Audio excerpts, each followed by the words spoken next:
முருகனை மனதார நினைத்து வேண்டி தினமும் திருநீர் வைத்தால் நீங்கள் நினைத்த அனைத்தும் நடந்தே தீரும். இதற்கு எடுத்துக்காட்டுதான் இந்த அழகான பாடல். திருநீரில் மருந்திருக்கு தெரியுமா? அதை தினம் அணிந்தால் புகழ் இருக்கு, புரியுமா? திருநீரில் மருந்திருக்கு தெரியுமா? திருநீரில் மருந்திருக்கு தெரியுமா? அதை தினம் அணிந்தால் புகழ் இருக்கு, புரியுமா? அதை தினம் அணிந்தால் புகழ் இருக்கு, புரியுமா? முருகன் திருநீரில் மருந்திருக்கு தெரியுமா?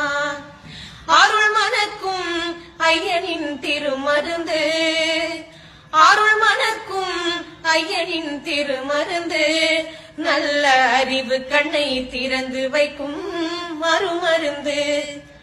அருள் மணக்கும் ஐயனின் திருமருந்து, நல்ல அறிவு கண்ணை திற